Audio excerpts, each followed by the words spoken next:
Let's get it started. Let's get it started. Let's get it started.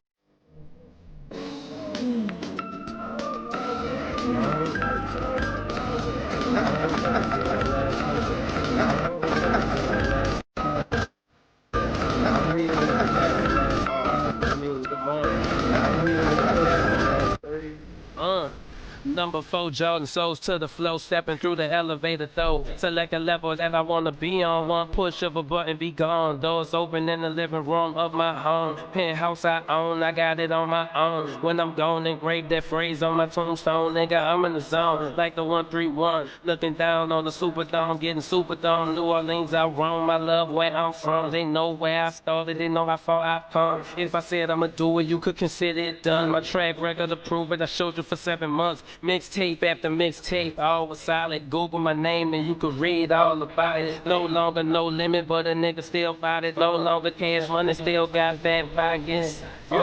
This is elevator music. All we do is ride around and get high to it.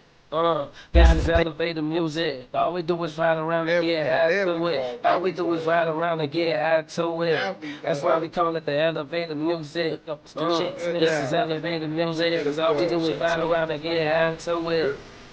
Welcome. But yes, sir, I got my easy eyes on that price that right there. I pull up in the coupe, it's like I pull out a chair because the girl broke a smile and just sat there. And shit happen like that all the time. I'm used to it. I just take it in stride and split another, keep moving. Tie loose ends, burn a couple of phrase. Shop fan business and burn a pound of haze. Moves get made, more funds to raise. Niggas wanna get paid, get high, get laid, and repeat those steps. And add order every day. My name in these streets, my name is my name. That shit that I say to remind you niggas. Even if you don't see me, I'm around you niggas. I pound these bitches, dumbfound these critics, just spitting the shit that I'm really living. Spit up. This is elevator music. All we do is ride around and get high to it. Come on in. This is elevator music. All we do is ride around and get high to it. All we do is ride around and get high to it. That's why we call it the elevator music. This is elevator music. Cause all we do is ride around and get high to it. This is elevator music. All we do is ride around and get high to it. This is elevator music. All we do is ride around and get high to it. All we do is ride around and get high to it. That's why we call it the elevator music. This is elevator music. Cause all we do is ride around and get high to it.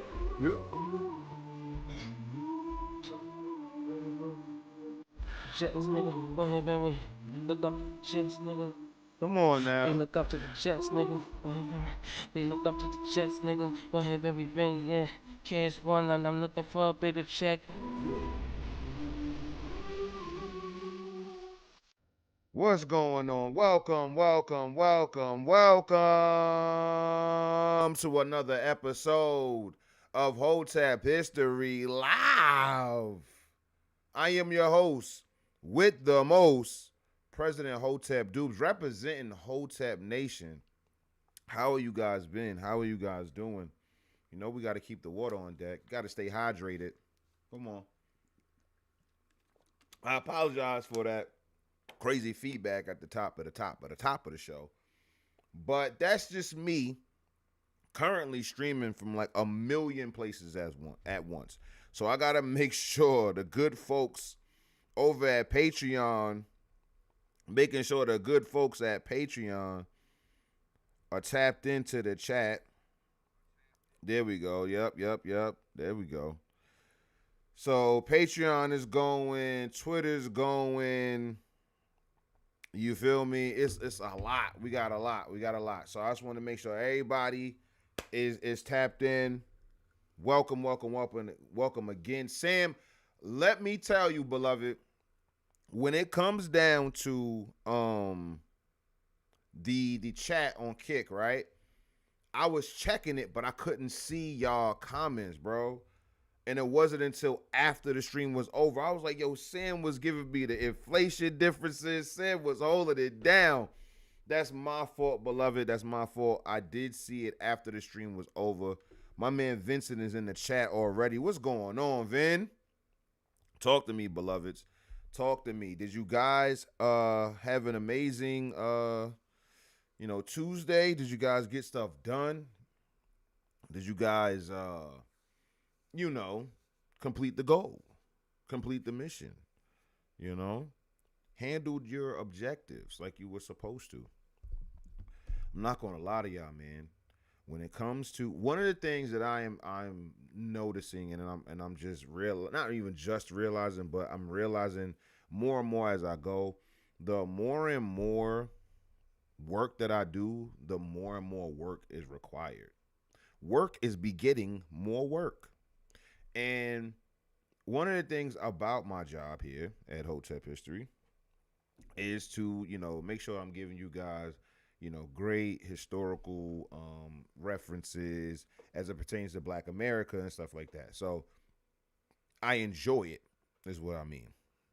I have a good time doing this stuff. I have fun doing this stuff. Not gonna lie. But not all work is fun, just being honest. Like, I think we can all be honest in that regard. You feel me? Shout out to Who in the chat, you feel me, with the $50 super chat. Starting off the stream super brolic, super de duper brolic. Shout out to Who. You feel me? But yeah, man, it's really all about getting the work done. I enjoy the work so much, man.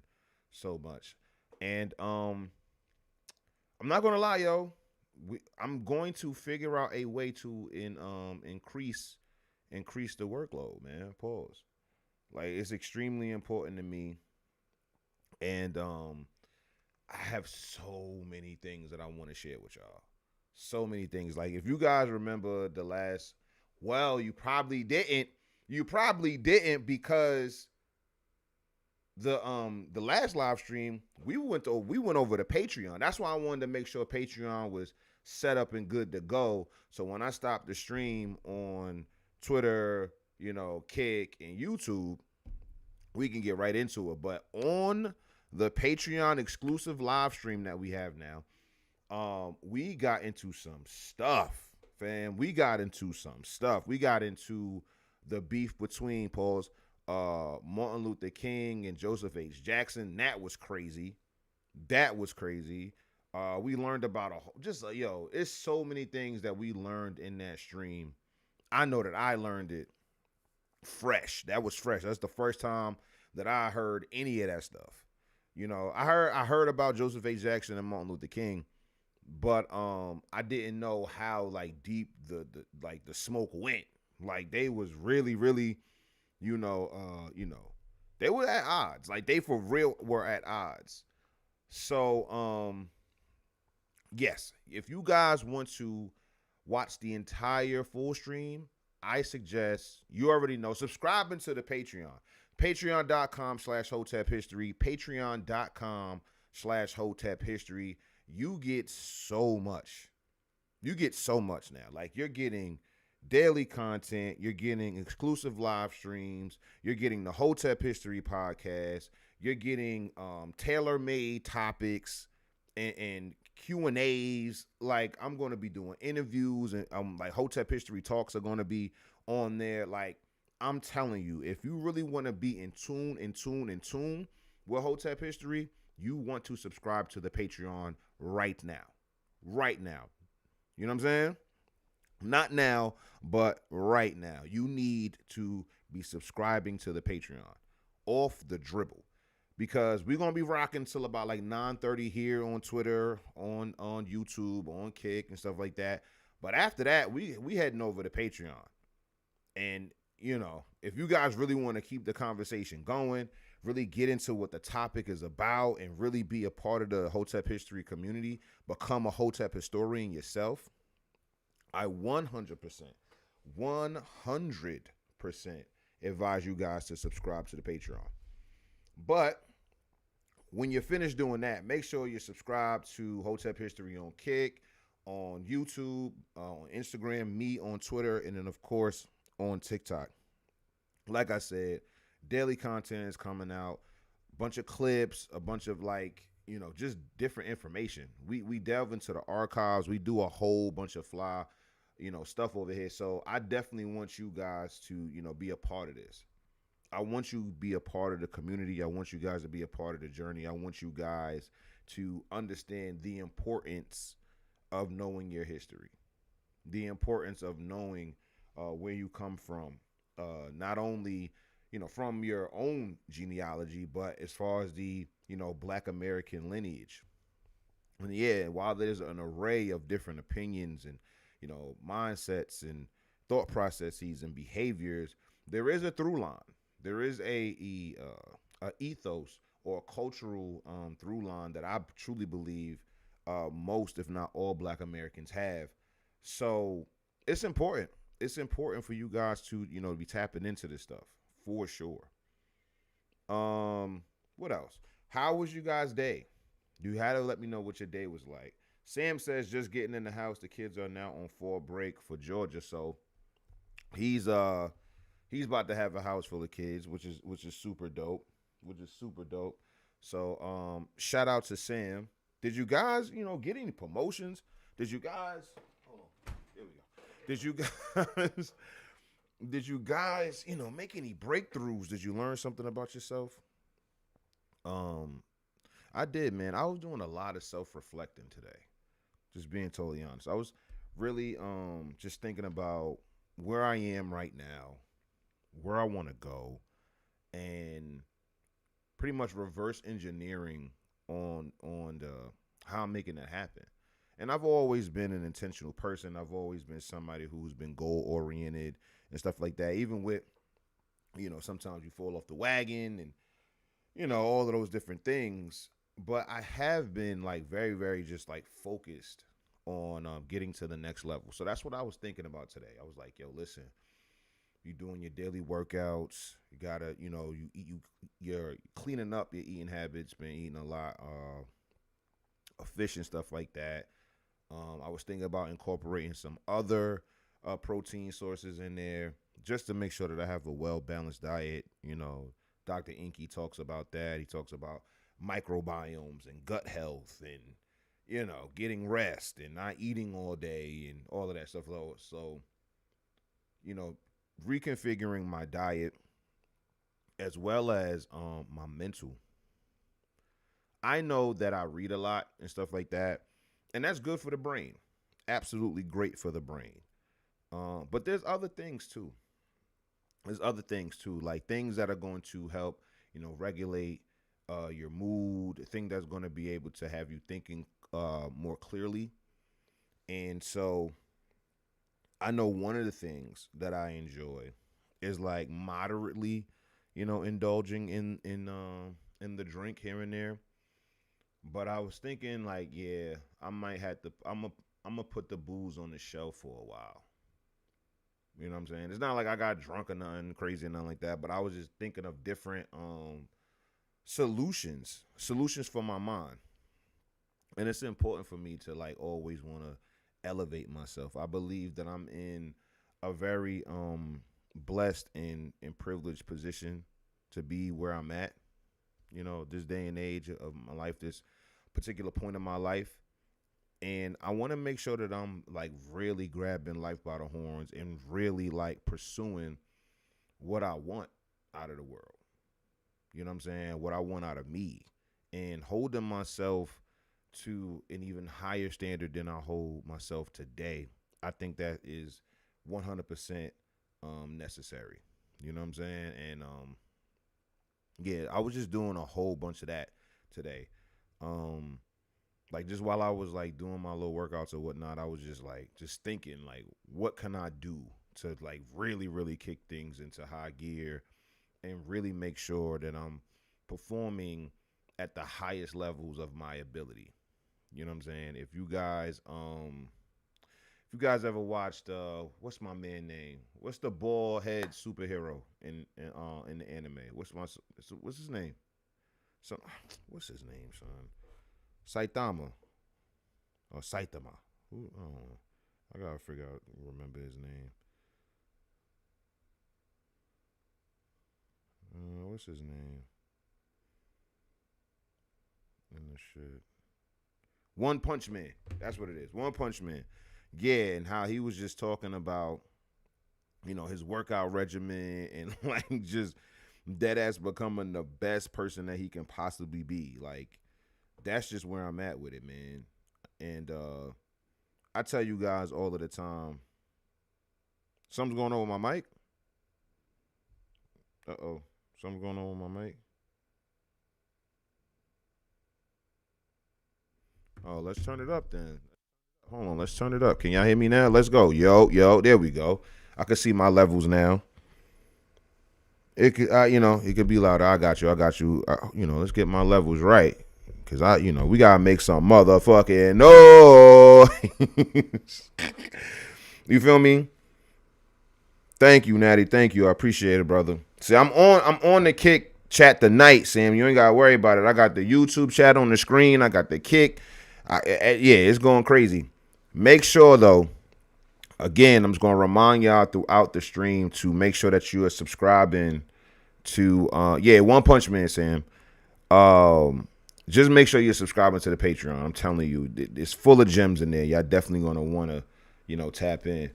But yeah, man. So that's really what it was about today. For me, it was self-reflection. Crystal says, "Hey fam, Prez got me over here in these archives in my feelings. Justice for Eddie D. Pearson." Yeah, man. That was one of the stories. That was one of the stories that we uncovered on the Patreon when we was live. Like that's what I was saying, y'all. I'm not overselling it. I'm telling y'all that we were getting to it on the Patreon live. You hear me? We were getting to it.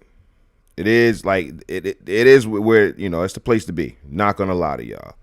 That's the place to be. So we're gonna be kicking it over there about 9:30. 9:30 we're gonna go over there. So tonight, we're going to be talking about historic Black American rivalries. Now, if you're a fan of Hotep history, or if you're just a fan of history overall, then I'm pretty sure you've heard of these. I'm pretty sure you heard of Frederick Douglass versus Martin Delany, and Booker T. Washington versus W.E.B. Du Bois. Who else? Who was it? Alex Cromwell versus a whole bunch of people. What was my man's name? Highland Grant. What's his first name? Henry Highland Grant. Him and Frederick Douglass had a little bit of a back and forth. Like, there are a lot of rivalries as it pertains to Black America, and those are going to be the more obvious ones. When we get to the Patreon, I am going to be jumping into the archives to see what we can find, and I'm more than sure we're going to find some dope stuff, because we always do. And even if we don't find what we're looking for, we're going to find a crazy article in that joint and be able to, go off of that. So for the most part, you guys maybe have heard of it. But if you haven't heard of the Frederick Douglass and Martin Delany rivalry, tonight is your lucky night, because we're going to get into that first. All right. Again, make sure you subscribing to all of the things up here. You know what I'm saying? Oh, yeah, and check it out. My Hotep Nation shirt. I don't want you to think it's just a regular black t-shirt. Nah. It's big Hotep over here. We rep Hotep everywhere we go. I might get this tatted. I ain't going to hold you. I might get this tatted. So, yeah, let's get into it, y'all. Let's get into it. I know y'all tired of looking at my handsome face. You know what I mean? Let's see. Here we go. So this is the Colored Conventions Project. I seen this website before. Now, before we get into it, I want to make it clear at the top that Martin Delany and Frederick Douglass were actually, they was boys at one point. Like I think they co-founded or co-edited the North Star, which was like a periodical that they both published and stuff like that. They were on the same page pretty much up until, I want to say, like 1849, 1850. And, they had two different outlooks on what Black American liberation looked like. And we're going to see a through line in this when it comes to the other rivalries and stuff like that. To where one side wants this like crazy, I'm not saying crazy in a necessarily negative way, but a very radical, out there solution. And then you'll have somebody that's more pragmatic and practical in their solutions. And legitimately, they butt heads despite having the same end goal. And we see that a lot. Like, we see that a lot. And Martin Delany and Frederick Douglass are not exempt from that. So we're going to get into it. Let's see. Do we need to read the whole thing? I mean, it's a pretty short, like, just judging from off the scroll bar, it's not that much to read. So we can do it. We can do it. So to stay or to go, the National Emigration Convention of 1854. So as you can see, this is like right after Douglass and Delany parted ways. So let's get into this little short bio. See what's going on. Martin Robinson Delany, a veritable Renaissance man, holds an interesting position in American and African American history. He was born in Charlestown, Virginia, known now as Charlestown, West Virginia, to a free mother and enslaved father. See, we know that when it comes down to the rules of slavery is that your status was predicated on what your mother was. So if your mother was enslaved and your father was free, you were born enslaved. If your mother was free and your father was enslaved, you were born free. Okay? And so, and I always think about that too. I think about like that dynamic. When we were talking about Black American slave owners, right? When we were talking about the Black American slave owners, I told you guys, and this was on the Hotep History podcast. If you want to listen to that, go ahead and subscribe to the Patreon. But when I was talking about it, there was a story of this young guy, you know, had to been like late teens or something like that. And his father was enslaved. His mother wasn't. Him and his mother were free. And him and his father would get into like, you know, arguments and stuff like that. Like, and he necessarily didn't want to listen to his pops.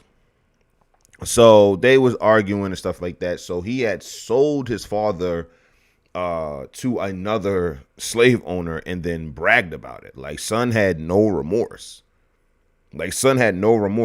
And I think about that dynamic all of the time when I read that somebody was born to a free mother and an enslaved father.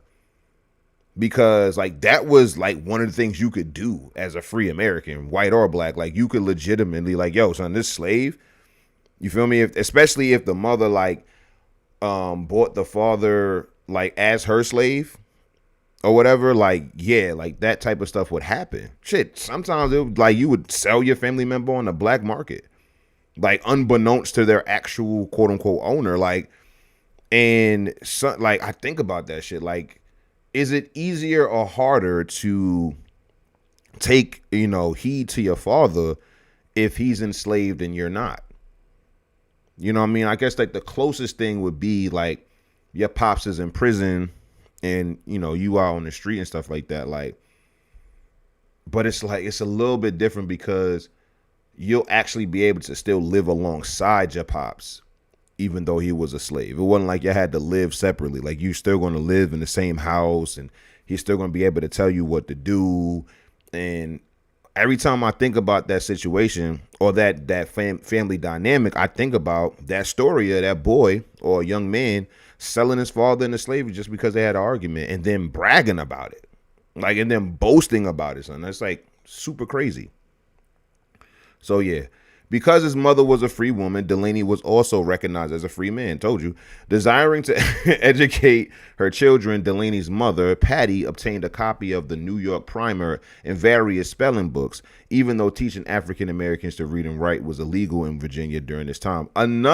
See, I love how people casually just say this type of stuff, and I don't know if they really know what they're saying in totality. Like they're just, you know, giving the facts of the events and all of that. But when it comes down to this, anytime that you be seeing, like you be hearing about like the black codes and stuff like that, like, you know, black people can't read or write, black people can't own guns, black people can't own property and stuff like that. Like you'll see so many different, you know, instances where black Americans was like, yeah, fuck all of that. We're doing what we want.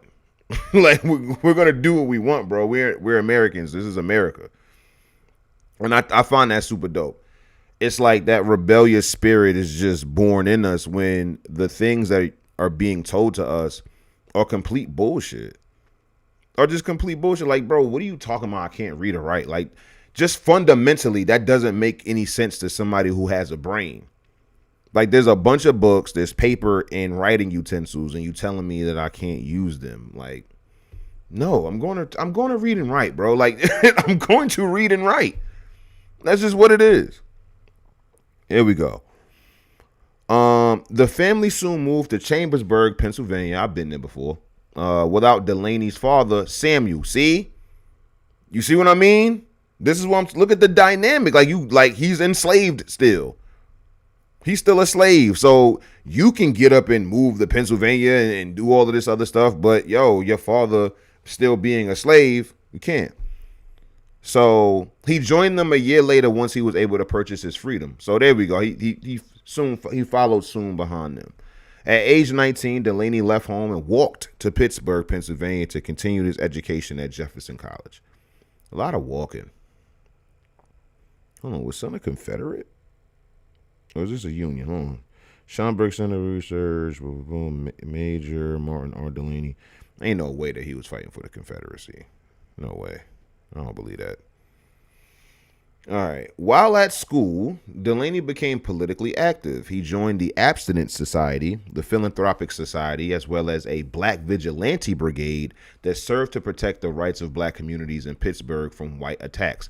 Again, more and more of what I be talking about, more and more about what I be talking about when it comes to Black American self-defense. Your ancestors they had no hoe in them, zero hoe in them. And they were not going. The ancestors weren't going at all. At all, son. So he was a part of a vigilante brigade, which I want to know more about. Let's see. Marsh Lockett, Carol P. Martin. This is the source. Okay. Whatever. Afro-American writers before the Harlem Renaissance. What the hell? Is this just the sources that they given? Oh, yeah. It was a bad HTML. That was supposed to be embedded somewhere. All right. Delany's involvement in Black print culture in his writing career found somewhat solid ground in 1847 when he became an editor for The Mystery, an early Black newspaper. I even heard it. I've never even heard of The Mystery. With this endeavor, Martin Delany conveyed his views on writing and print, using The Mystery as a vehicle for, quote, defending the rights of Black people. He later became the sole proprietor of the paper. Due to financial pressures, the paper folded, pun intended, in 1847. After this, Delany worked with Frederick Douglass as an editor for the North Star. See, this is where Frederick Douglass comes in. In 1849, ideological differences dissolved the partnership between Delany and Douglass. Delany's nationalist philosophy clashed with Douglass's accommodationist outlook, and in 1849, the two parted ways over these differing principles. And this is what I'm talking about. Now, we can speak objectively, right? Like, if that's just the objective term for it, then fine. It's like, whatever. What I don't understand is when we're talking about contemporaries, the people that live amongst us right now, right? People our age, a little bit younger, a little bit older. When it comes down to being pragmatic and practical, and we're going to see this with Booker T. Washington and W.E.B. Du Bois too, it's like, yo, what about that is so terrible? Like, it'd be one thing if these dudes was on some like Uncle Ruckus shit to where it was like, Black people shouldn't have land. They shouldn't have like whole property. They shouldn't get an education. They shouldn't advance themselves. And if that was the case, and I'm pretty sure there were Black people like that lived during those days, shit today. But that's not who these people are. Booker T. Washington wasn't like that. Frederick Douglass wasn't like that. When I hear the term accommodationist, it's just like it's like you're trying to box in or reduce what they were standing for as an overarching thing to where it's like they were trying to placate white people. And if you're not going to be on some like super radical, in your face type politics, then you just accommodating white people. Cause that's what it reads to me when they say this stuff. They said it about Booker T. Washington. So when I like in the way that they talked about him, even certain primary sources back in the day, like if you read the Broad Acts, It's old black newspaper. If you read the broad acts, they didn't really have too many good things to say about Booker T. Washington. So accommodationist is like I kind of reject the term the way it's used, like a pejorative. That if you weren't like willing to like pretty much fight white people at all times and shit like that, you feel me, then you were somehow like placating to white supremacy or whatever it is. And I don't believe that. I don't believe that at all. And I think that when you walk into situations with a more objective view, being able to be more level-headed, then I think personally you're going to get more results. You're going to get better results as well. So let's see. The following 2 decades saw Delany's growth as a Pan-Africanist and immigrationist. Delany spent a brief period as a student at Harvard University as one of 3 black students admitted to the medical school. Their presence in the school caused outrage with the white students, and faculty voted to disallow Delany and his fellow black students to return to the school the following year. As the Fugitive Slave Act of 1850 worsened tensions within free black communities in the North, Delany became more public with his immigrationist principles. He, among others, called for the, quote, formation of a black immigrationist society. In the following year, Delany published his controversial The Condition, Elevation, Emigration, and Destiny of the Colored People of the United States in 1852. In it, he expressed discontent with the U.S. government and urged African Americans to pursue self-education and self-reliance. Okay, I can be with that.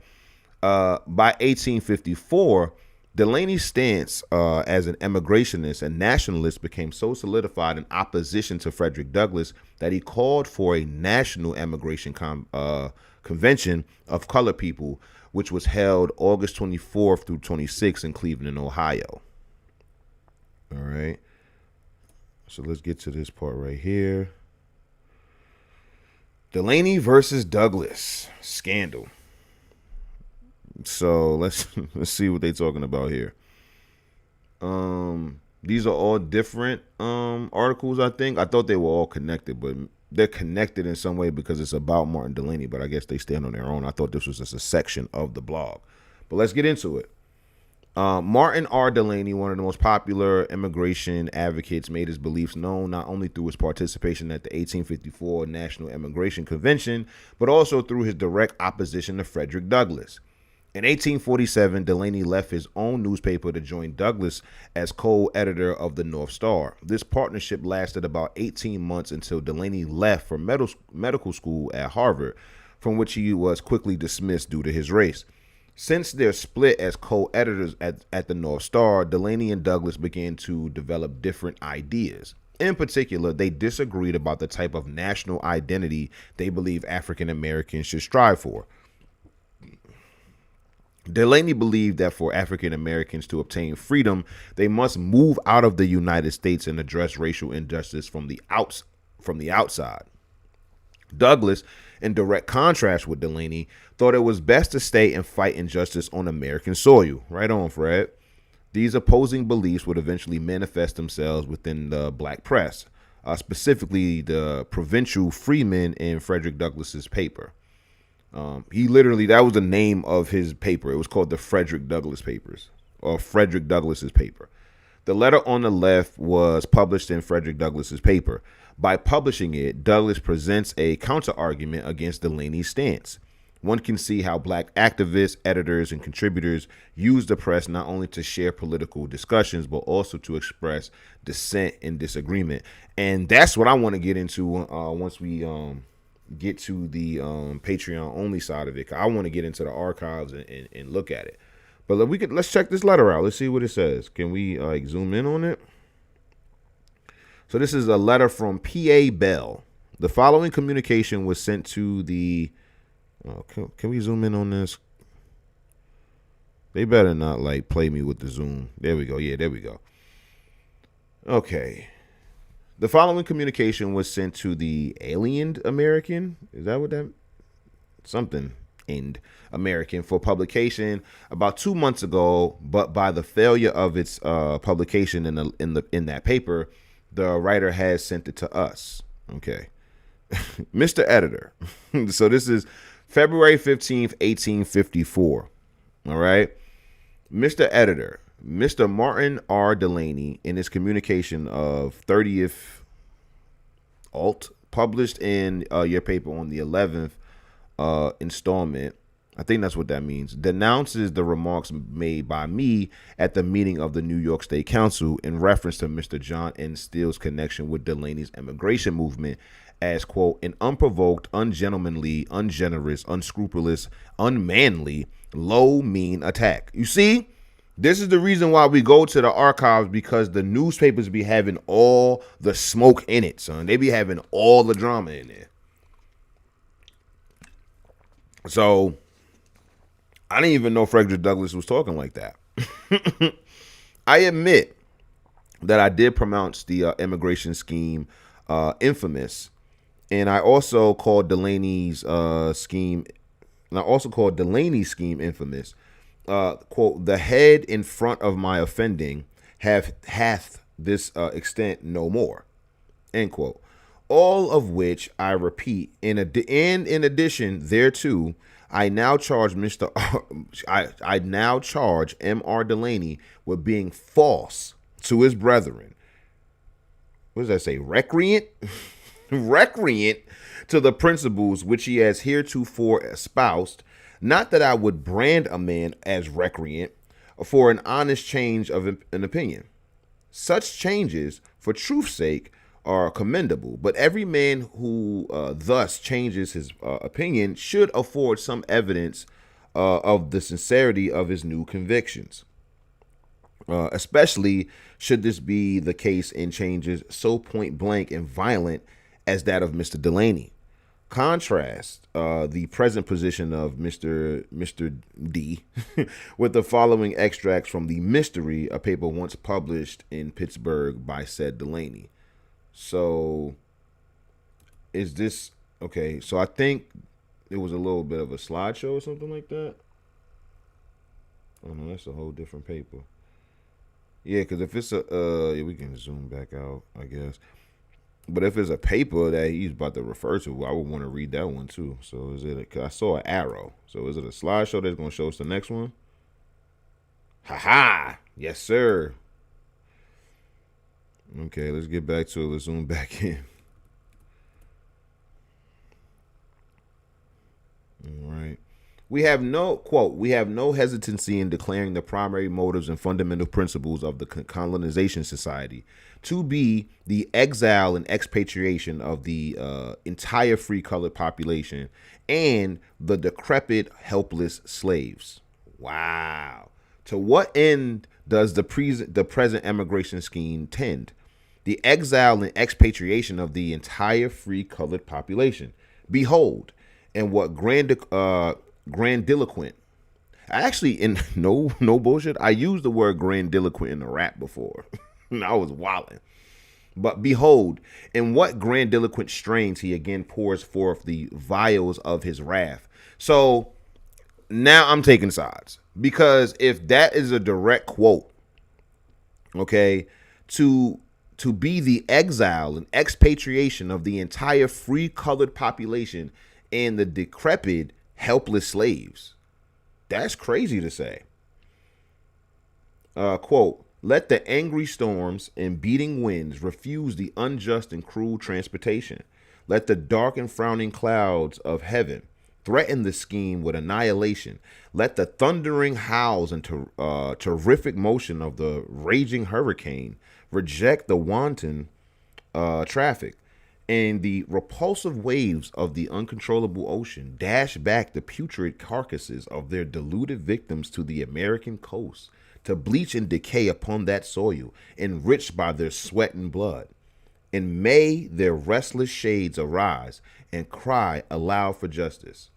The immigration scheme, of which Delany is the originator and prime mover, is infamous in the extreme, inasmuch as it would not only, quote, exile and expatriate us from our homes, but it would deprive the slave of his only hope in the solo initiative or sole incentive he has to freedom, What greater evil can the colonization society inflict upon us? What more does the slave power wish? So again, that's why I'm on Douglas's side. Now, I was going to be on Douglas's side. Not going to say I was going to be on the America first, I'm not going anywhere side, regardless of who, stood on that platform. But what the hell, man? Like, yo, it's very clear that the ACS, the American Colonization Society, was legitimately trying to get rid of the ancestors. That's very clear to me. Every single time that they come up, the American Colonization Society and whoever their supporters are, it was legitimately them trying to pimp Black Americans out of their homeland. That's what it was. It's like, you gotta understand, like, Black Americans owned land at this time. Even though slavery was going on, Black Americans were building towns. Black Americans were obviously a part of this country's zeitgeist since the very beginning. And this was a scheme. This was a scheme that the colonizers set up to bring us the bullshit. Like, dead ass. Like, that's what they did. Like, they created the American Colonization Society and showed it or presented it to the public like it was supposed to be some benevolent thing that they were doing for Black Americans and sending them back to Africa and all this other shit. But that wasn't it. That wasn't it. They were literally trying to kick niggas out of the country. They were trying to deport niggas on the low, for real. That's really what it was. They was trying to deport niggas and it didn't work. You know what I'm saying? Now, when I say it didn't work, that doesn't mean that nobody left. Some people did leave. Some people did leave. That's where you get Freetown and Sierra Leone. That's where you get Liberia. That's where you get a lot of, there was some people that left. And years and years, decades before this, you had, of course, the people who left for Nova Scotia and all that other stuff following the Revolutionary War. So it's like, people did leave. Black Americans did leave. And while we on the subject, did we look up? Yeah, we did on stream. The Eastman family. Like, just as an aside, right? We're not going to get into that right now, but the Eastman family is a medical dynasty, right? But their Black side, because it's mixed with like Irish and stuff in there too, but like their Black side are Black Americans. They're Black Americans who left to Freetown. They're one of the founders of Freetown, Sierra Leone. And then they went on to, have a bunch of kids and stuff like that. Do we still consider that Black American? You know what I'm saying? Because when it comes to the opposite, right? If somebody who has been like in this country, let's just say since like let's say early 20th century, like let's just say since the year 1900, right? They immigrated to America and from Jamaica, Trinidad, anywhere, around the islands, Africa, whatever, you'll have people being like, yo, you're not of the lineage because you weren't a descendant of American slaves and stuff like that. So is it the same for the reverse that, yo, Black Americans, like ancestral Black Americans, go off into another country, you know what I'm saying, Black or otherwise, because, Nova Scotia wasn't Black, but Black or otherwise, do we still consider them Black Americans? I personally would. But do we consider their kids if you meet up with a woman from Nova Scotia, natively, and you have a kid, do you still consider that person Black American? If you go on to, have more children with a native African, do you consider that person, Black American? It was just something that I was thinking about. But anyway, at the end of the day, the American Colonization Society literally created this to get Black Americans, as many as possible, out of the country. There's nothing else anybody can convince me. You can't convince me otherwise. Point blank, period. So the immigration scheme was engendered by discontent and is nurtured and fostered by misanthropy. It is the work of an evil spirit who would rather rule in hell than reign in heaven. In reference to, what does that say? Does that say Beligus? Beligus Gate? I don't know what that is. Which Dr. Delany so flippantly uses, judge ye between. Jeez, what is going on? Ye between what? Ye between what, man? Is this the same? Okay, it's the same one. So let's finish up. We ain't gotta click it. It's here. The cause of the doctor's violent anger is not that I pronounced his scheme infamous, but because I charged him with using persons' names without their consent and called the act by its appropriate title, forgery. Mr. Steele publicly declared his name was so used, which Delany has not denied. Dr. D, I don't know why they calling him that, has not attempted to answer either charge by abuse, but by abuse, which, however much it may please him, is not argument. My signature of cosmopolite can scarcely be called anonymous, as I have been well known by that name for years, having corresponded under that title to the Mystery, Elevator, and other papers. I would advise the doctor in the future to to quote tell truth and shame the devil. Look how far back that damn line goes. You know what I'm saying? Look how far back that line goes. Mr. Steele did mention his name, and in nearly the same words used by the cosmopolite. I do not intend this as an answer to Delany, for by his false and abusive language, he has rendered himself unworthy an answer. But whenever a gentleman in gentlemanly language and decent argument will defend the scheme, I am prepared. P.A. Bell. Okay, I don't know who P.A. Bell is. Do y'all know who P.A. Bell? Yeah, that's it. P.A. Bell. P.A. Bell, whatever. Vincent says, once you leave the soil, that's it. What do you mean? You mean lineage wise or politically wise? You feel me? Like you saying like politically or like by lineage? Like once you leave the soil, it's a dub for real? That's how y'all look at it? That's how you look at it for real? I don't know, man. Because if I were to leave America right now, you feel me? It's still Black American pumping through these veins.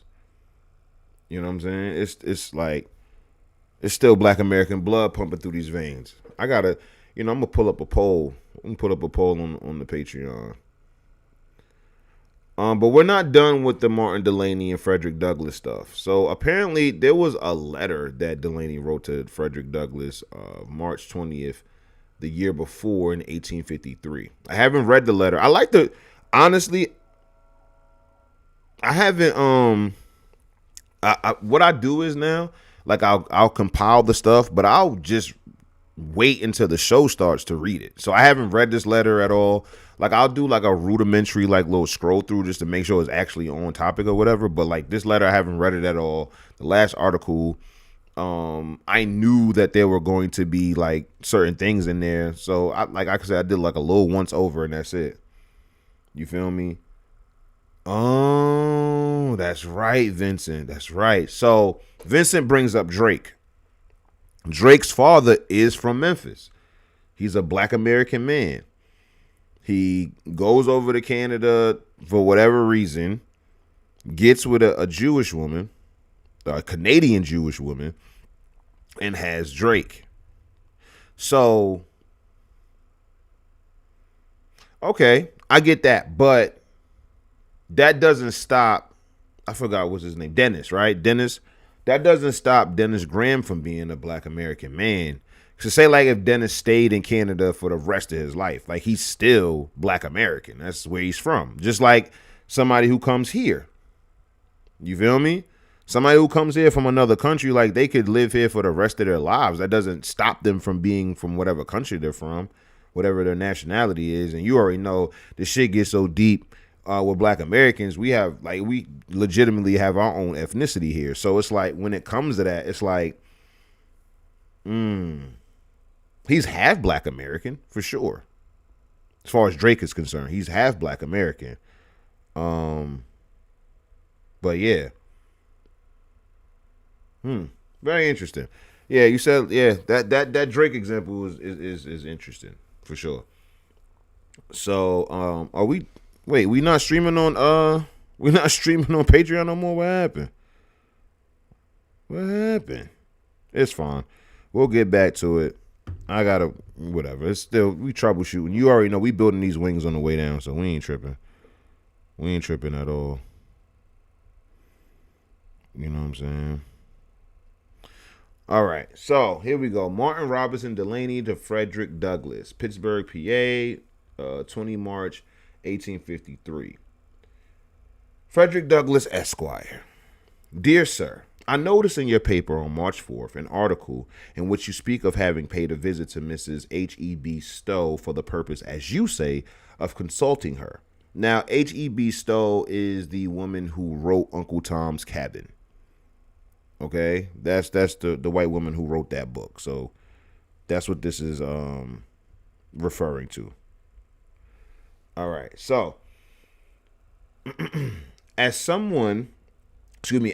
to some method which should contribute successfully and permanently to the improvement and elevation of the free people of color in the United States. Also, in the number of March 18th, in an article by a writer over the initials of PCS, in reference to the same subject, he concludes by saying, quote, I await with much interest that the suggestions of Mrs. Stowe in this matter. Now, I simply wish to say that we have always fallen into great errors and efforts of this kind, going to others than thee and among ourselves, in all due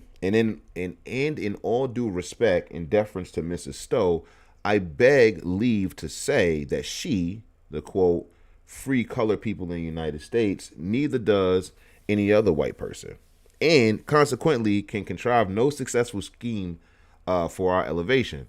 It must be done by ourselves. I am aware that I differ with many in thus expressing myself, but I cannot help it. Though I stand alone and offend my best friends, so help me God.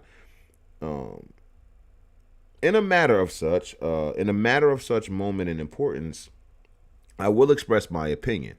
Why in God's name don't the leaders among our people make suggestions and the most competent among brethren concerning our elevation? This they do not do. And I have not one whose province it was to do so, to get 10 miles for such a purpose. We shall never affect anything until this is done.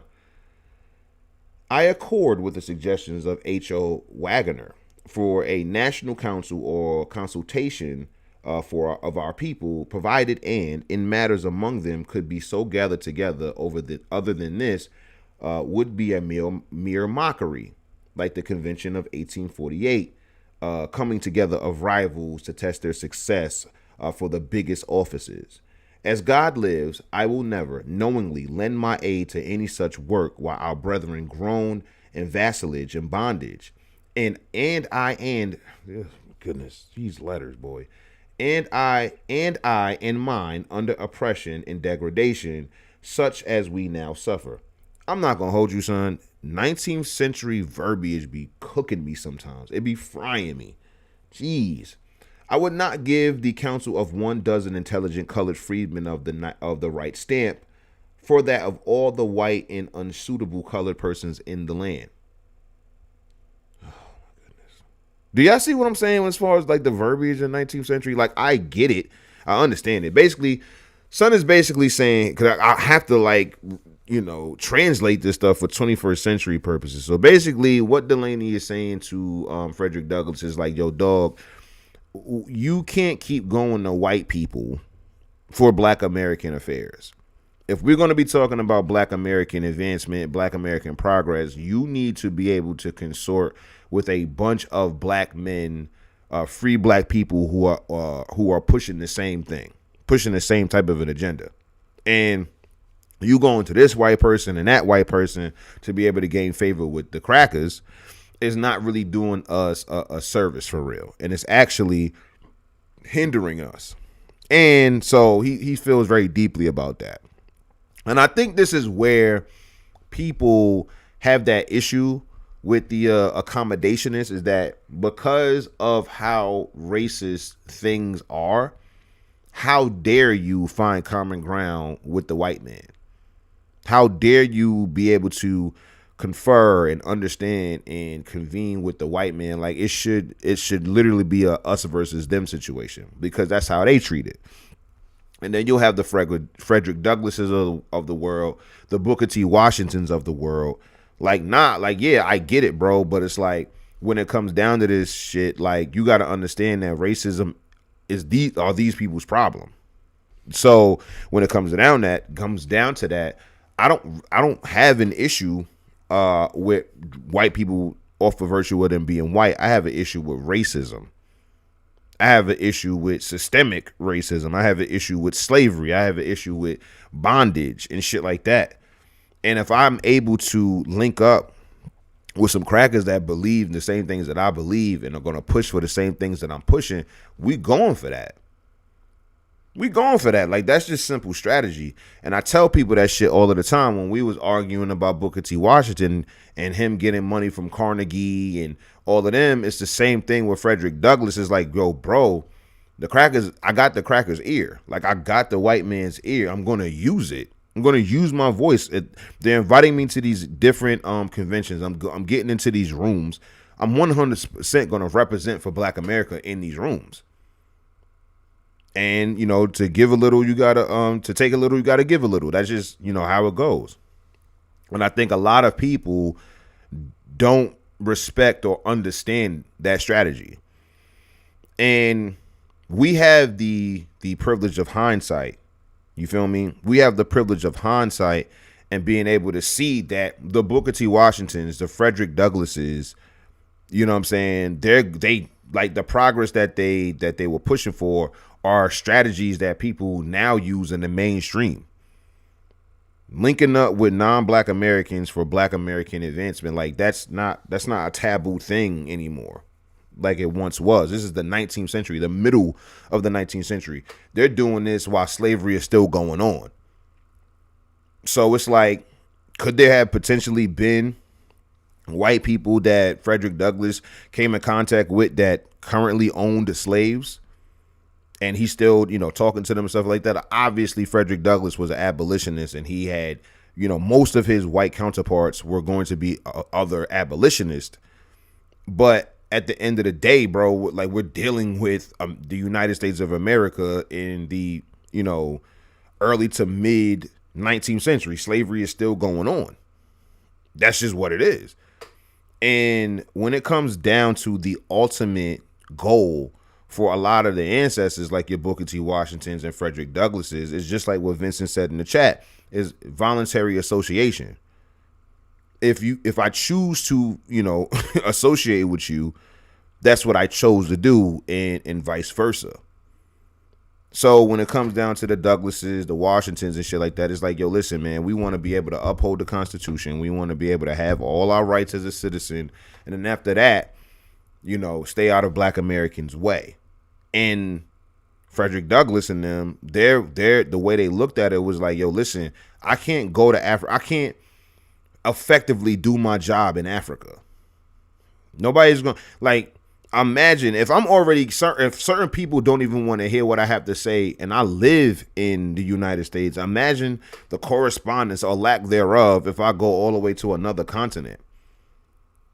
While there's obviously been international correspondence between people, you know what I'm saying? You're going to get much better correspondence within your own country. That's just logistically, strategically the better thing to do. And that's the reason why I side with, Frederick Douglass. I know there are a bunch of, Black Americans who study history, Black Americans who are proud Black Americans and stuff like that, who stand on Delany's shoulders, because outside of the whole going to Africa thing, I essentially agree with everything else that Delany was talking about. Delany was talking about self-sufficiency. Delany was talking about, being able to provide for yourself, provide for other Black Americans and all this other stuff. It's just that where he lost me at was that we needed to do that by leaving America and going to Africa for good. I disagree with that. And even to this day, I don't think it's a problem for Black American and Black Africans to come together and shit like that when it comes down to like economics and mutual benefit. There's no way that I'm going to champion mutual benefits between white and Black Americans the way like Booker T. Washington did. Because I do. I don't hate white people. Like, I don't know. Because I asked people if they thought I hated white people, and they said I did. And I was just like, damn. But I don't hate white people at all. It's just that I'm like, again, I'm just cognizant. I'm just aware of things. So when it comes down to this, if I'm cool with Black and white Americans coming together for Black American, or at that point, American advancement, why wouldn't I be down for Black Americans and Black Africans and Black Caribbeans and, you know, Black Latinos, Afro Latinos or whatever coming together for Black advancement, Black American advancement, whatever we can do to help advance them on their side of the pond and all of that. Like, I'm with all of that. People will categorize that as Pan-African, but I'm not. I'm not a Pan-African at all. I'm a businessman.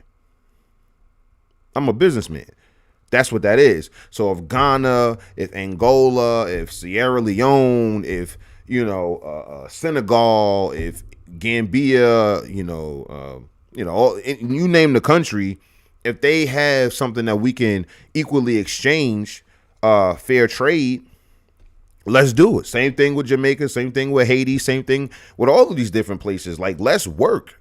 You know what I'm saying? I don't have no problem with that. It's just that I'm not going to forsake my homeland. I'm not going to forsake, you know, Black American affairs. I'm not going to forsake, you know, Black America, you know, in general for some type of, you know, Pan-African, you know, unity or something like that. That's just not what I'm doing. Because truth be told, we have a lot of bigger fish to fry here in America as far as Black Americans. And I would have to assume the same would apply for Africa and the Caribbean. Like, I'm pretty sure you guys have pressing issues just like we do. So again, if it's to enrich the economic relationship between us and, you know, people in Africa or the Caribbean, like, yeah, what you got? You know what I'm saying? What do you got? Fair exchange, no robbery. And so if you guys have like natural resources or tools or whatever it is that you can offer Black Americans, and then of course off, you know, the USD that will pay you in will help enrich you guys in your homeland, let's work. You know what I'm saying? Let's work. I'm with all of that. I'm not going to forsake what I got going on as far as Black America is concerned for whatever concerns that you guys have. Speaking of concern, I don't know if y'all have noticed, but like 19th century, very early 20th century, the word concern was like another word for business. I don't know if y'all peeped that in the readings and stuff like that. We haven't read that tonight, but if you've been on the lives, we've had, this is our 43rd episode. Like, I've said it before, but the word, you'll see 19th century and early 20th century publications use the word concern as a way to refer to a business. So they were like, oh, this $1 million concern. Like, they're talking about the business being worth $1 million. So yeah, just something, you know, as an aside. I would not give the counsel of 12 intelligent colored freedmen of the right stamp for that of all the white, and unsuitable colored persons in the land. So basically, he said, I wouldn't consult a bunch of good, intelligent Black people for that of all of the white and unsuitable Black people in the land. But something must be done, and speedily. The so-called free states, by their acts, are now virtually saying to the South, quote, you shall not emancipate, your Blacks must be slaves, and should they come north, there is no refuge for them. I shall not be surprised to see, at no distant day, a solemn convention called by the whites in the North to deliberate on the propriety of changing the whole policy to that of slave states. So this is, again, a lot of the fear mongering. I gotta say it. It's like it sounds like fear mongering. Delany, but especially because slavery is not abolished, right? He's basically saying that, yeah, you can look at Maryland and you can look at New York and New Jersey, Pennsylvania, Rhode Island, and all of the other states in New England, as free states. But listen, white people have a thing, and they have no problem, turning all of those free states back into slave states. And I'm not going to be the one to tell you I told you so, but I will tell you that I wasn't surprised. And that's the reason why Delany stood on going to Africa so much, because he was like, yo, this country is run by the white man. They're always going to have an unfair advantage politically, nationally, all of this different stuff. So it's better for us to go ahead and do our own thing in Africa. Now, I disagree. I went into that whole diatribe already, but I see the fear mongering here. I see even if it's not fear mongering, I see the paranoia. I see the fear. This will be the remedy to prevent dissolution, and it will come. Mark that. Anything on the part of the American people to save their union, mark me, the non-slave-holding states will become slave states. This is what I'm saying. Like, he's legit like, nah, bro, I'm trying to tell you, you need to leave this country. We need to leave this country. They're going to turn on us. They're going to, turn all of this shit back into slavery and all this other stuff. And that's what I find so funny, because I don't know if y'all remember, but this same type of fear mongering still goes on to this very day. When Trump won the first election, they were saying that we was going to go back to slavery. Then he lost to Biden, and then he came back and won it again. You feel me? And people was like, oh, look, he's going to put us back in chains and all this other stuff. And it just didn't happen, bro. Like, the fear mongering just doesn't necessarily pan out. It doesn't bear any fruit. A cat with the $10 super chat. What's going on, sis? Hotep and Black Power, sis. Thank you so much. You know what I'm saying? Fellas, man, what y'all doing? Y'all gonna let the ladies show y'all up on the super chats, man? You better throw something in the chat. Man. I would if I was y'all. But yours for God and humanity, M.R. Delany. What are all these notations for? But yeah, son, so this is what I'm saying. Like, when it comes to this, I mean, let me ask y'all. It's enough of y'all watching, all right? It's enough of y'all watching. So it's the mid 19th century. Slavery is still going on. And Frederick Douglass is telling you to stay your black ass in the United States. Martin Delany is telling you to come with him to Africa. What are you guys going to do? And be honest. What are you guys going to do? If both of them in their compelling arguments are like, yo, listen, America is the best, as far as like, Douglass is talking about, but like, yo, we can have our own homeland in Africa. What would your response be? What would your response be? Let me know. I'm staying. Y'all know me. I'm staying. I ain't going nowhere. But are y'all going? Are y'all going to Africa?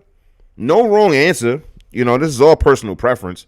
Let me know. But me personally, I am staying, man. I'm staying my black ass in the United States.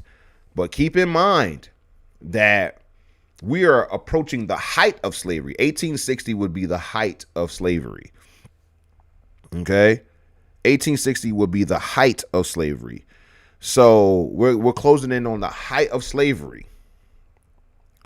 And you can put yourself in the shoes of the free black American or the enslaved black American. Would you have wanted to go to Africa? And I want you to think about it in its historical context, not just how you would feel. You're in bondage or not, or whatever. And somebody is dead ass being like, yo, son, there's a better place to live. And then you have Frederick Douglass being like, nah, you need to, stay 10 toes down in the United States and do the American thing. What would you guys do? You know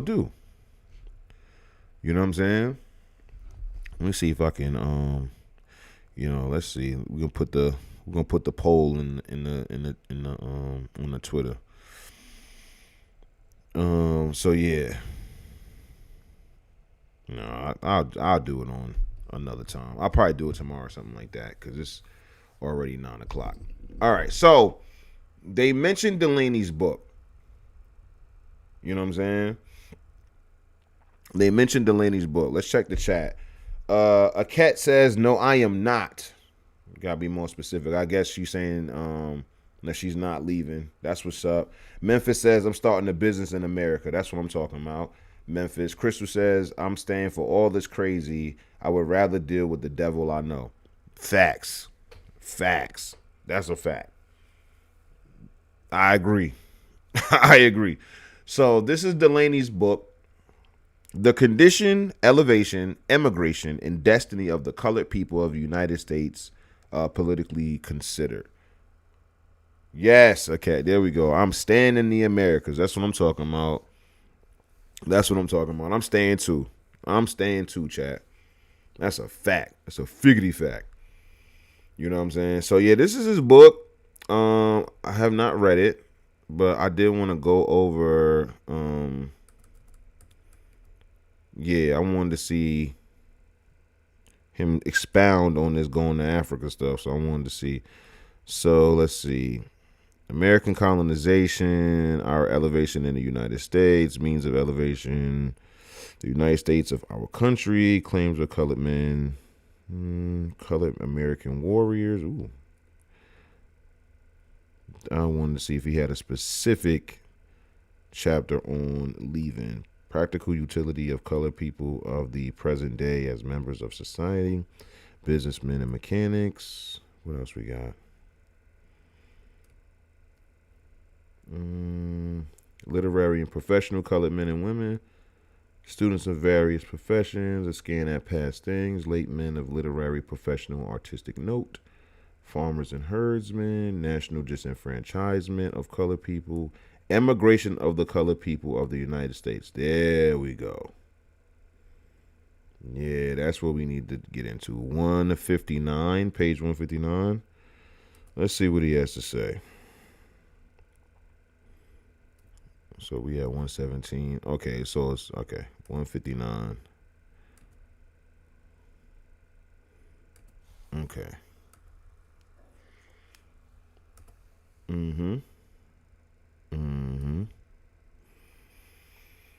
Let's see. That there have been people in all ages under certain circumstances that may be benefited by immigration will be admitted, and that there are circumstances under which immigration is absolutely necessary to their political elevation cannot be disputed. This we see in the exodus of the Jews from Egypt to the land of Judea, in the expedition of Dido and her followers from Tyre to Mauritania, and not to dwell upon hundreds of modern European examples, also in the ever memorable emigration of the Puritans in 1620 from Great Britain, the land of their birth, to the wilderness of the New World, at which may be fixed the beginning of emigration to this continent as a permanent residence. So he's giving examples of past times where people left. This may be acknowledged, but to advocate the emigration of the colored people of the United States, this chapter small as shit, from their native homes is a new feature in our history, and at first view may be considered objectionable and pernicious to our interests. This objection is at once removed when reflecting on our condition in the incontrovertibly shown in a foregoing part of this work, and we shall proceed at once to give the advantages to be derived from immigration to us as a people in preference to any other policy that we may adopt. This granted, the question will then be, where shall we go? This we conceive to be all important of paramount consideration, and shall endeavor to show the most advantageous locality, and premise the recommendation with the strictest advice against any countenance whatever to the immigration scheme of the so-called Republic of Liberia. Let's see. Memphis says, I can't even name any black Americans who built wealth after leaving America for Africa. Hmm. Can I?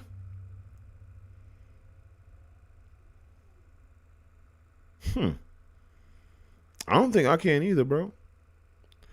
You know, we got Chief Sam that like finessed a bunch of black Americans to pay him so he can ship them to Ghana. But that one, ain't the same. Anybody who left the United States and got wealthy once they got to Africa. I'm gonna have to assume the founders. All right, so the Eastman family that I was telling y'all about, right? They went to Sierra Leone by the way of Nova Scotia. They're black American in origin, but they made two stops. They went to Nova Scotia and then they went to Sierra Leone and founded Freetown, Sierra Leone. So that family, they're called the medical dynasty. So they would have been well off. But that's the only people that I can think of.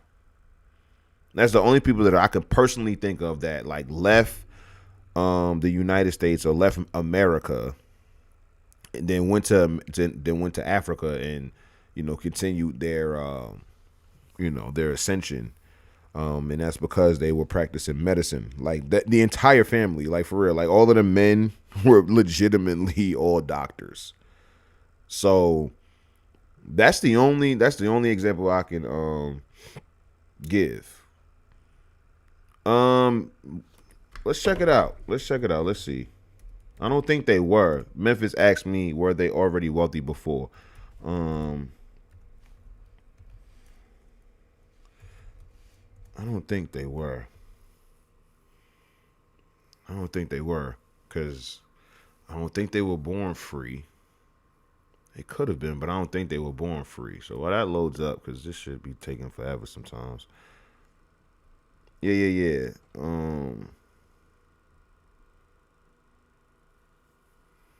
Here they go. The Eastman family, or the blah blah blah. Medical dynasty of African American descent, originally based in Freetown, Sierra Leone. The Eastman family has ancestral roots in the United States, and in particular Savannah, Georgia, and other states in the American South. So first generation, let's see. The Eastman family contributed to medical field following the qualification of J.F. Eastman and A.W. Eastman in 1879 and 1895, respectively. So they were wealthy, huh? Background for him. A member of the prominent Eastman family medical dynasty, James Farrell Eastman, or Johnny, was born of good settler stock. Yeah, see. He was born of good settler stock in Sierra Leone. So yeah, that's gonna let me know that they had some bread, Memphis. They had some bread. Where we at? Respect to Africa, but Memphis says respect to Africa, but with all of the resources that we have here, to use it doesn't make economical sense to move just because you aren't wealthy here. Your best bet is to stay here and grow, then move if that's your choice, and not do the reverse. I like that idea too. Like you build enough wealth here, plant some seeds here, create jobs here, and all this other stuff, and then use your profit to be able to invest in other places and stuff. Because I don't have a problem with that at all. Like if y'all hear about like a Hotep history, you know what I'm saying, or a Hotep school in Africa, that's going to come after I built the school in America. You know what I'm saying? It only makes sense. Let's see. So chapter, what number is this? This is 10:5:3. So what's that, 18? So chapter 18, Republic of Liberia. That we desire the civilization and enlightenment of Africa, the high and elevated position of Liberia among the nations of the earth, may not be doubted, as the writer was among the first 7 or 8 years ago to make the suggestion and call upon the Liberians to hold up their heads like men, take courage, having confidence in their own capacity to govern themselves, and come out from the disparaging position by formally declaring their independence.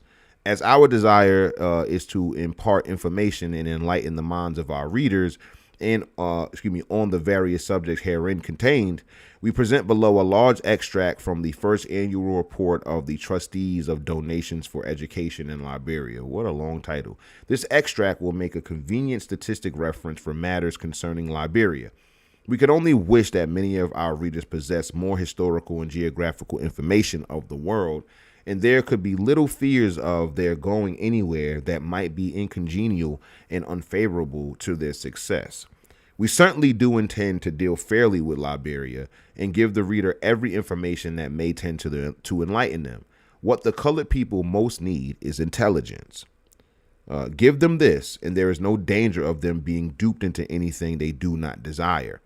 This board was incorporated by the legislature of Massachusetts, March 19th, 1880.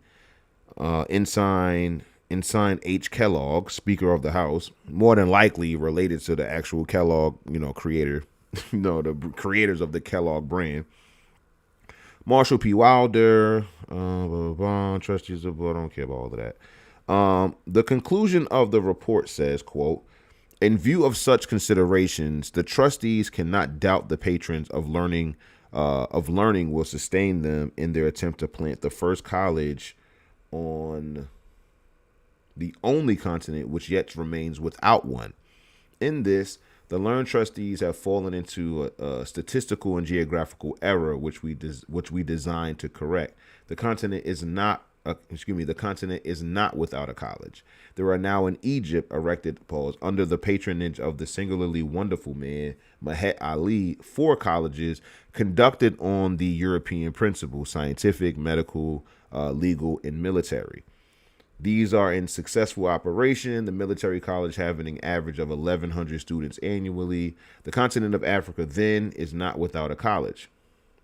But though benighted enough, even to an apparent or hopeless degeneration, she is still the seat of learning and must someday rise in the majesty of ancient grandeur and vindicate the rights and claims of her own children against the incalculable wrongs perpetrated through the period of 60 ages by professedly enlightened Christians against them.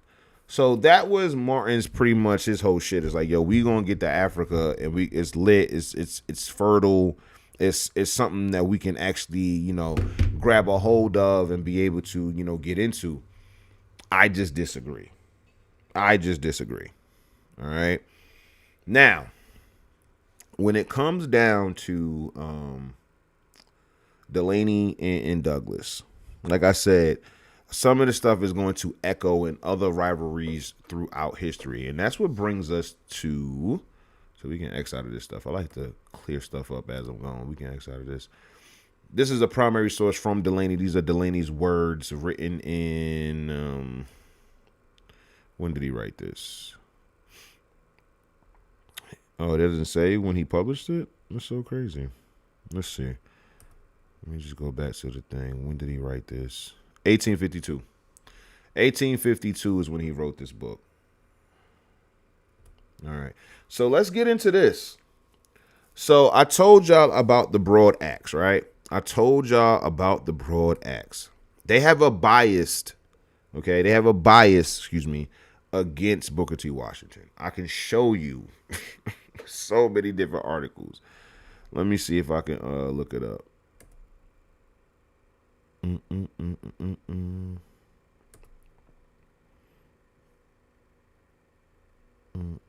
Listen, we know I tweet about Booker a lot, so hopefully it's there. Go right to the media tab. Look at that. There's so many different things. Booker, I got a whole little small library of Booker T. Washington. These are all my tweets that have something to do with Booker T. Washington. Look at that. But here they go. Right here. Look at this. So I said, speaking of Booker T. Washington, there was a black newspaper called the Broad Acts that supported W.E.B. Du Bois that absolutely hated Booker T. The editors would just hate on Booker T for recreation.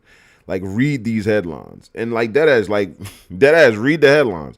Booker T. Washington, the great beggar of Tuskegee. Like, they slandered my son's name, son. They slandered my OG's names bad.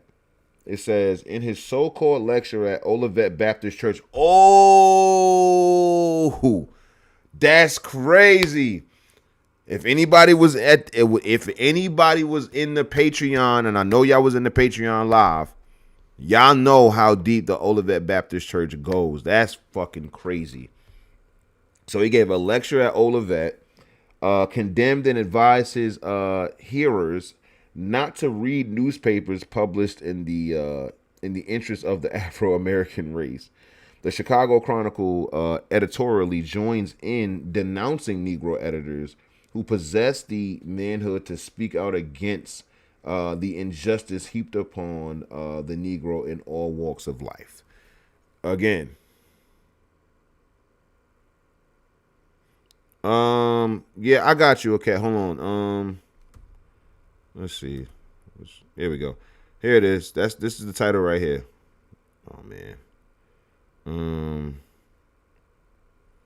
Right here. The condition, elevation, emigration, and the destiny of the colored people of the United States. That's it. And I'll leave it up for a few seconds because I know there's a delay. And you'll be able to read this at your leisure. They do have a free copy of it. They have a digital copy on Project Gutenberg, and then they have the primary source photocopy on archive something .org or .gov, one of them. So yeah, I'll leave this up for a few seconds, and then we're gonna get back to it. All right. So that's crazy, but they're not done. Hold on.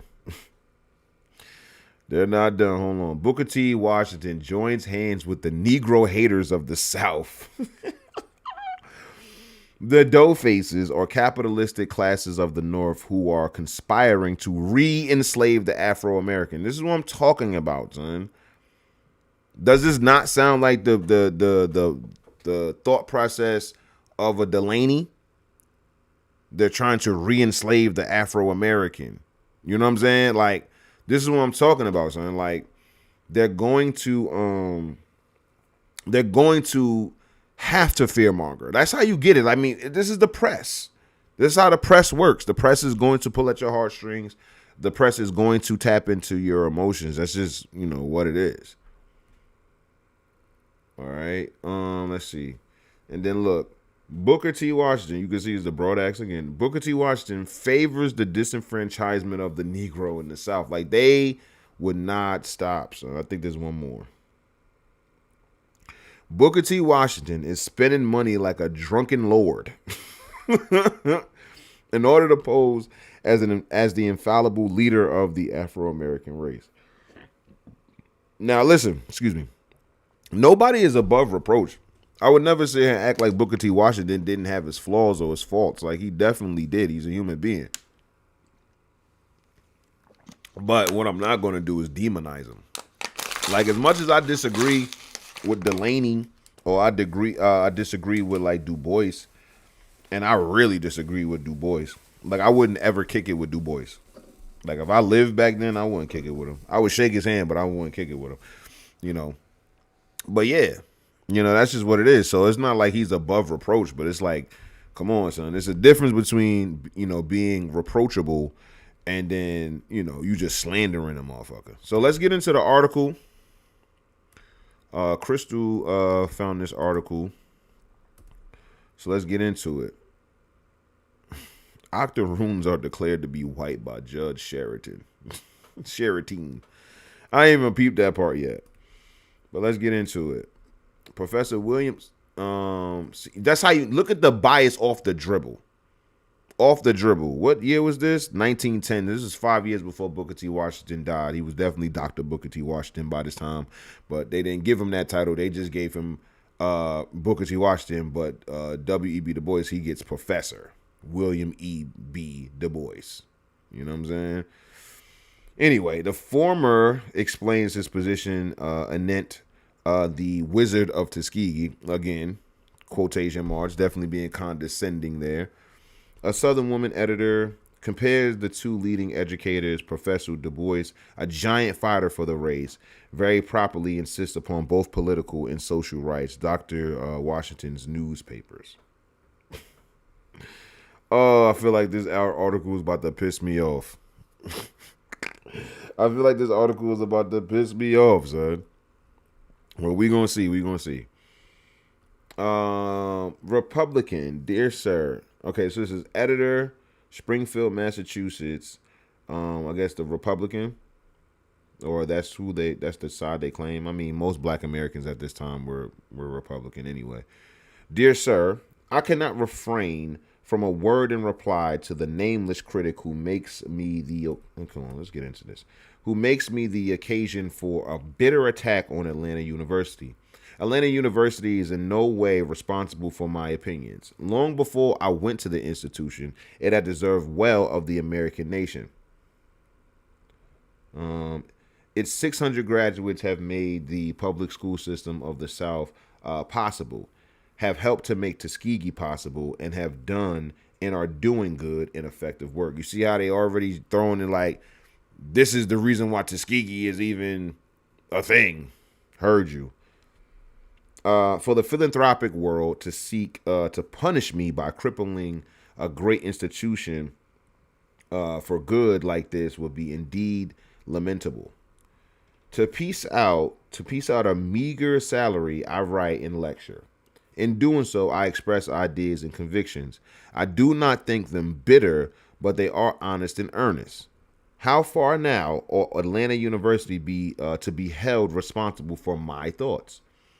Only as it seems to me, so far as my opinions are flagrantly and dangerously erroneous, or an offense to decent folk. My anonymous critic, among other things, objects to 1, classical as synonymous with the higher education; 2, the demand for political and social equality of Negroes; 3, personal criticism of Booker T. Washington. So I guess he's gonna break down each one, right? Atlanta University does not give the old classical education. It is possible for a person to go through Atlanta University without Greek, technical and professional courses. Technical and professional courses are offered as electives. History and social study occupy a large place. Our industrial high school course is one of the best in the South, and in every way we attempt a broad liberal course of higher training. 2, I do demand political equality for Black folk and social equality, if by that is meant the right of people to associate according to character and gifts, and despite such adventitious differences. I've never even heard of that word, adventitious.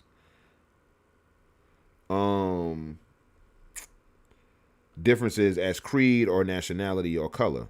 How could I be a man and not demand these things? I take up the current number of the survey and find a proposal to disenfranchise the procurers of prostitutes. Am I willing to be classed with these? Am I justified in admitting that I am not decent enough to associate with decent folk? How difficult is it for an American to understand that a Negro who demands equality with white men is not ashamed of himself? He must be ashamed, else he'd be content to be a Negro, they argue. And he never seemed to sense the paradox. It is precisely because I am proud of being a Negro and have unlimited faith in my race that I refuse to submit tamely and silently to the unbearable indignities heaped upon it today. 3, the criticism of Mr. Washington is, I freely admit, a more delicate matter. So far as possible, I refrain from it. I try always to make up my criticism with due thought and courtesy. Yet, what is the fact? It is impossible to discuss the Negro problem today and not discuss Mr. Washington. In education, in politics, in literature, in social reform, and every question affecting Black folk, Mr. Washington's ideas are prominent and, yeah, nigga, you already know it's fucking big book, bitch. What you thought, nigga? It's big book. See, the thing is with these niggas that be trying to critique Booker T. Washington, it's like, yo, what have you done? Okay. His activities ceaseless. To discuss those matters, one is compelled to discuss Mr. Washington.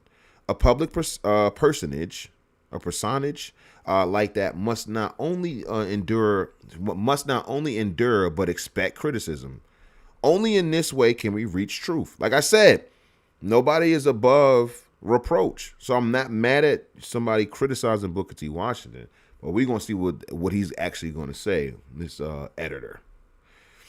All right. Let's see. It would undoubtedly be a question of intercollegiate comity for a professor in Columbia to criticize President Lowell's conduct of Harvard College.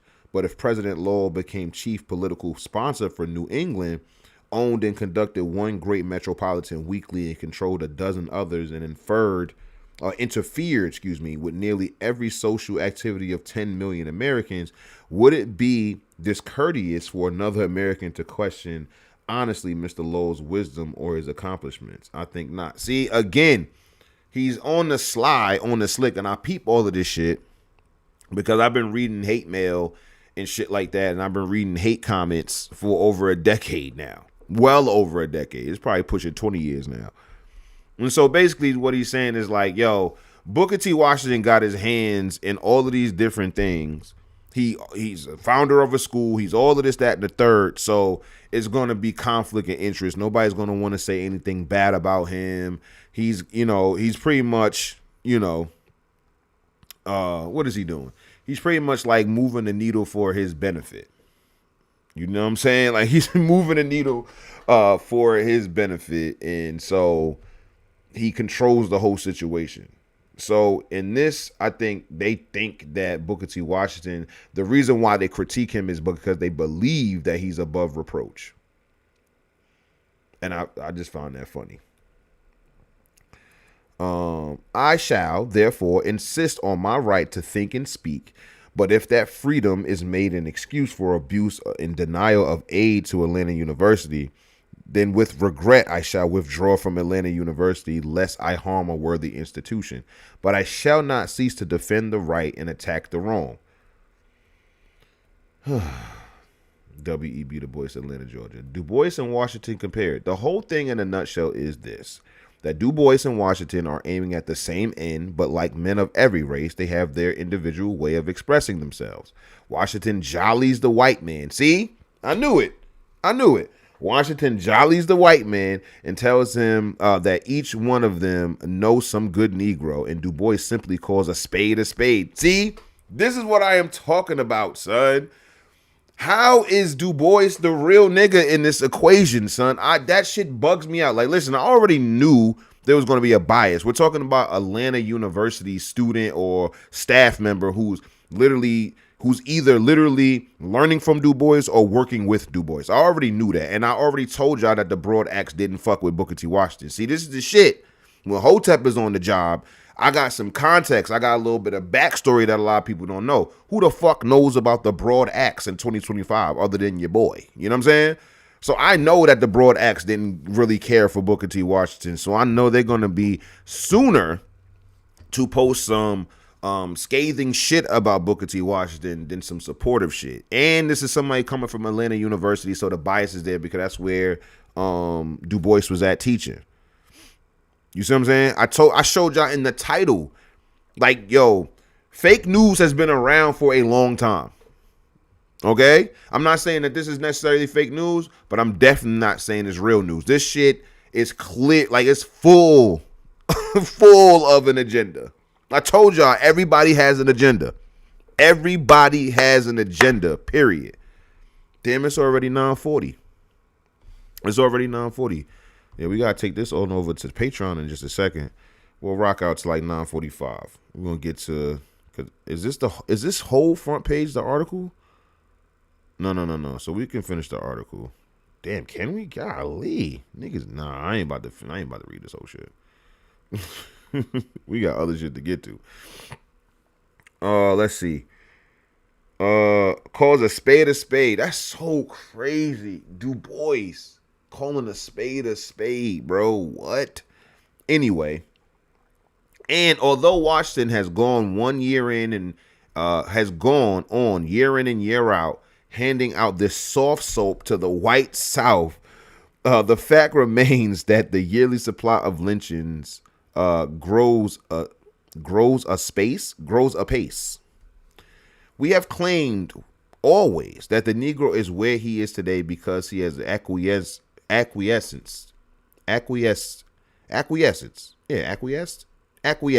in his own undoing. We have always held that the fellow who licks the boot of the man who has his heel on his neck is one who will continually find himself in the boot licking business. Yo, they are talking greasy. The Negro who unblushingly traduces and vilifies his own people in order to curry favor with others soon finds himself where he had reason to believe he had sent the other fellow. That's so crazy. Right in Mr. Washington's own state, peonage flaunts itself with all the impudence and arrogance of the period of 1850. And what recourse to justice has the Negro? If he escapes, bloodhounds are put on his trail, and he is hunted down the same as a slave. And when caught, he is hauled into court, accused of owing the planter a debt, and either sent back to the plantation or to the chain gang. This is a remarkable picture for the sunny South. But it is true in every detail and can be verified any day in the year. It is wrangling when a man is it wrangling when a man goes before other men and state such facts as these? Ought not the South be glad to know these things and remedy them? Or is it best to go on suffering and to what end? And to what end? See, son, listen. I understand that people are going to have differing opinions and shit like that, but I just don't see it. I don't see it. But it's all good. Like, I deal with this same shit in 2025. So that's the reason why it doesn't shock me. It truly doesn't shock me because it's like, yo, they're my contemporaries right now. I was literally in the spaces where I was talking about like pragmatic solutions, like, you know, getting you a black bank account, investing your money, you know, doing like just a bunch of solutions that I did just in my life. And I had black people telling me that wasn't going to work. Not necessarily offering solutions of their own, but telling me the solutions that I offered weren't going to work. So if that's happening to, you know, people like me in 2025, more than like for sure this was happening in 1910 when this was published. Like I'm not surprised at all. Would anyone contend that the South cannot change these conditions? Will they contend that it does not comport with the dignity of the South to lend? To lend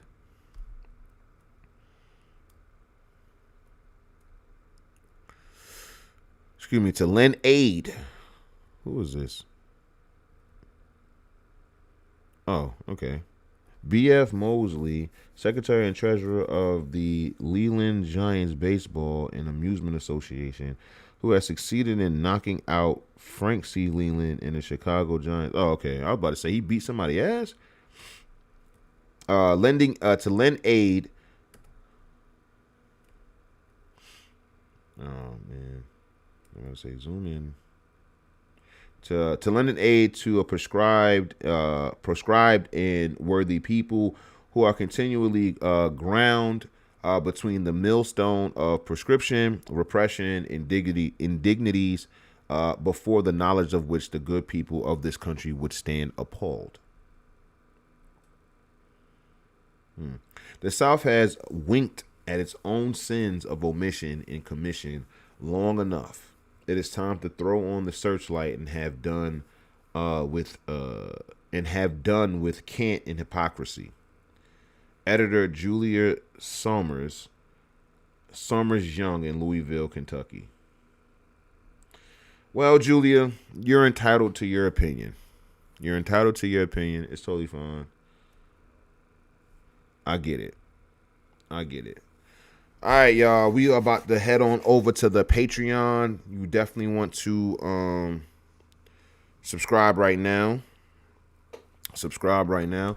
I will pull up the Patreon, but like when I pull it up, like I'm already logged in and it shows like a bunch of sensitive information. So unfortunately, hold on, let me see what I can do on the other window. Ooh.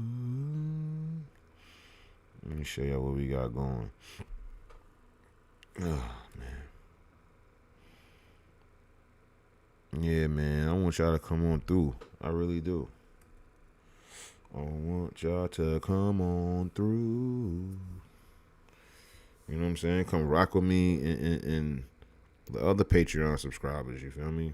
We be in there having a ball.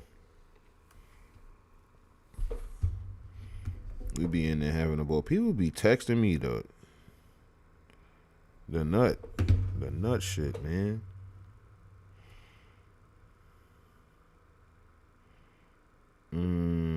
Nah, too much sensitive information on this stuff.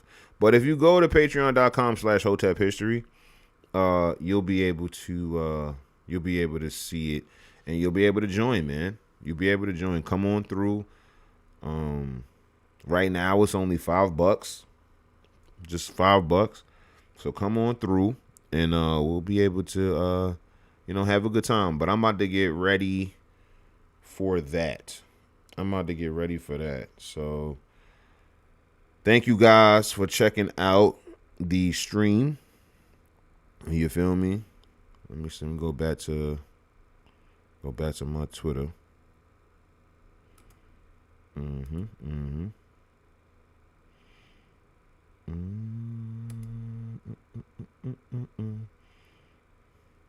Shout out to me for holding it down for Booker T. Washington. All right. Let's see. So yeah. Come on through. Thank y'all again. Patreon.com/Hotep History. Go ahead and subscribe. And I'll see y'all over at the Patreon, man. As always, you can't have the future without the present, and you can't have the present without the past. And we don't study history to live in the past, but to order our steps in the present so we can positively affect our future. Thank y'all again. Come on over to the Patreon. Meet us over there. Okay? Beat us over there. Don't even meet us over there. Go ahead and subscribe right now. I'll be over there in just a second. You guys have been amazing. I have been your host, President Hotep Dudes. Make sure you're following me. Make sure you're subscribing to all of the things. Okay? Hotep History on Kick, YouTube, Instagram, and TikTok. Follow me on Twitter, obviously. Tell a friend to tell a friend to tell a friend to come on through. And I'll see you guys on Friday, man. You guys have a wonderful evening.